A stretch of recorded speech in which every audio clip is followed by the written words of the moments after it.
So there are two things that I haven't tried before in this video. First of all, I'm shooting outside, which is kind of weird, and second of all, I'm speaking. So this is going to be interesting.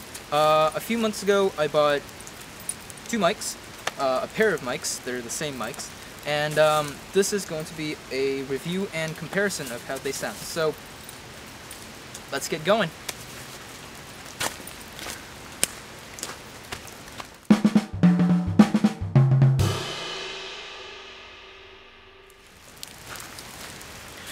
Just a note on why I'm shooting outside as opposed to the inside. The unboxing video that I did, that I was going to put in the video, was really overexposed. So I'll put some of that in there, but that's just why. I'll see you in a bit.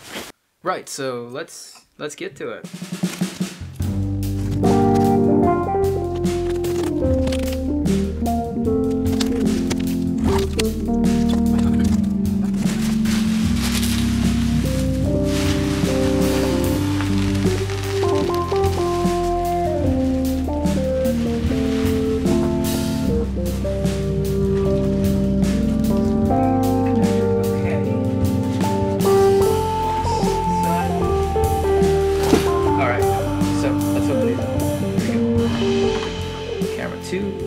Alright. One buckle. Two buckle. Whew, okay. There's a booklet. Oh.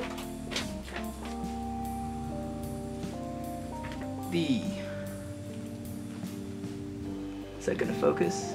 Probably not. There's a Coles Electroacoustics Limited. And there's a pamphlet and another pamphlet, and here we go. We get to the microphone here. Okay, so let's just look at the things that are included. Okay, so here are the things it comes with. It comes with this. So this would be the 4069, I believe, the adapter for XLR, which I'm not going to use because it also comes with these. So I'll get to these later. So this is here. This, I believe, is, yeah, this is just a velvet bag, and here's the microphone. Ooh, it's a heavy one. It is a heavy one. It's smaller than I expected, but it's heavier than I expected. Here it is. In all its glory. Here it is. And I'll include some close-ups so you get just how beautiful these things look. Oh, look at that. So this part turns. And this thing turns here as well. Goes like that.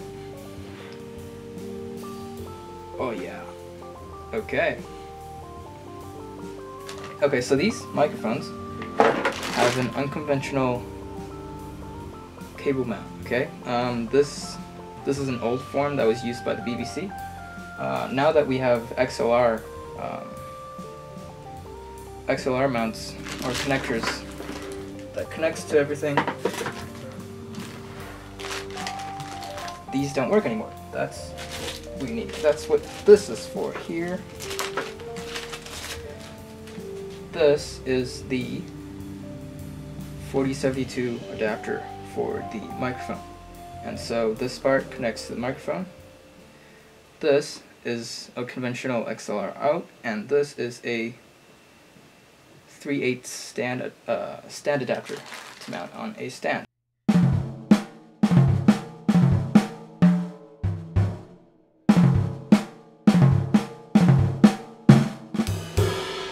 Okay, so this is my old microphone. It is a Audio-Technica AT2020. It's one of the best budget microphones out there, so it's a great microphone.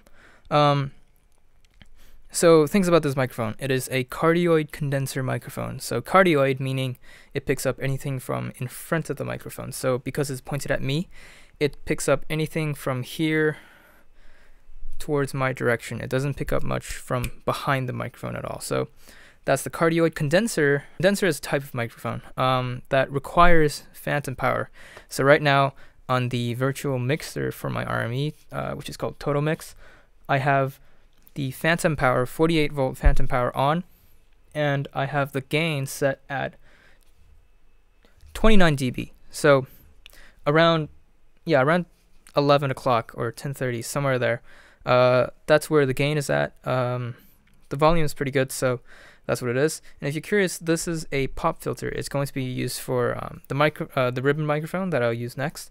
The ribbon microphone needs a pop filter, especially for vocals, because the way that it works is that there's a really thin piece of corrugated aluminum that is suspended between magnets, and the movement of that is what gets magnified and we perceive as sound. So if there's any plosives, so like pizza, pasta, any explosions of like air that goes into the ribbon, it might rip. So that's why I have this. If I just use it on this microphone, it shouldn't sound very different because it's supposed to be acoustically transparent. So pizza, pasta, there should be a little bit of difference between on and off. Okay, so that's that.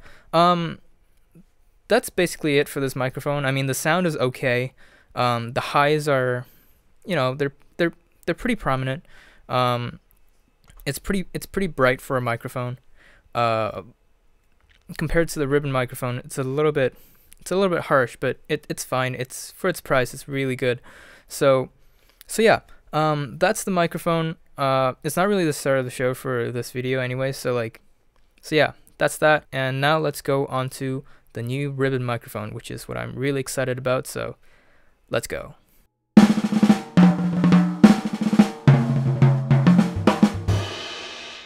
So this is the Coles 4038 microphone.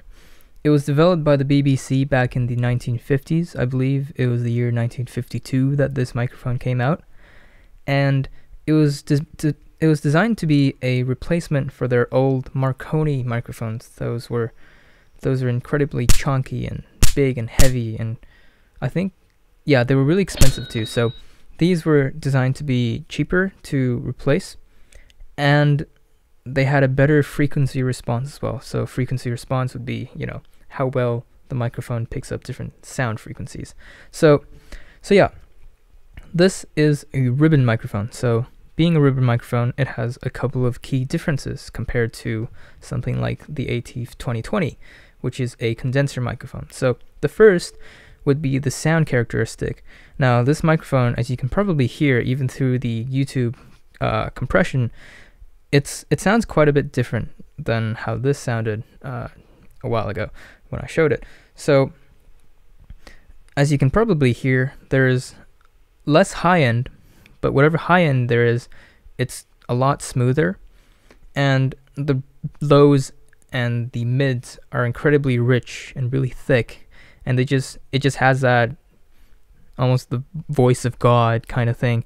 And the closer I get to it, the more proximity effect there is, and you can just really get the lows in my voice if I just go right up to it. I'm not going to speak very loudly because I don't want to you know, break any ribbons because it's incredibly thin. So okay, so yeah, that's the sound difference. The AT2020 compared to it, it almost sounds a bit harsh because of how much high end there is, and it's not as controlled as this one. So yeah, there's that. The second thing is in how you use this microphone. So being a passive ribbon microphone, you don't need to put any phantom power into it. So in Total Mix, which is the virtual mixer for my RME interface, I have the phantom power, the 48 volt phantom power. I've turned it off, and I put the preamp gain at 52 dB. So right now it's at around 2:30-ish, almost 3 o'clock. So that's the position there, and it's pretty clean from what I can hear through the headphones.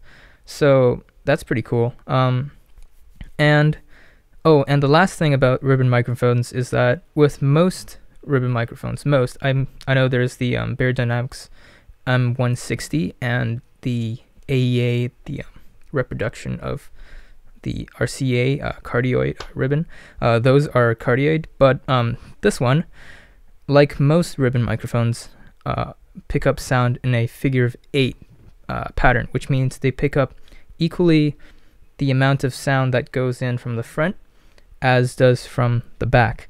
So whatever I say into the microphone, it picks up, and it also picks up whatever is reflected on the back wall and then comes back into the microphone here. And I do have sound acoustic panels right behind the microphone on the wall, so hopefully whatever goes into the microphone from my mouth is like most of the sound. So there's that. And being figure of 8, it doesn't pick up much sound from the side. So this microphone is pointed at me, so anything from here, which means the ceiling, the ground, and either side, it doesn't pick up as well. So compared to this, which is a cardioid microphone, which picks up everything from the front, that's a difference as well. So those are like 3 main differences with this microphone. I just love how this sounds. It has a really vintage kind of sound to it, which makes sense because it's 1950s technology. It's almost 70 years old. But yeah, it has really nice thick sound. It works really well as drum overheads. I'm going to try it on the piano. It should work well on that as well because I have a really bright Yamaha. And apparently it works really well on female vocals. So I try that out when I have the chance. So yeah, this is what the mic sounds like on my voice. We'll go on to the drums and then the piano. So stay tuned.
Right, so thanks for watching. I know this has been a long one, so thanks for staying with me.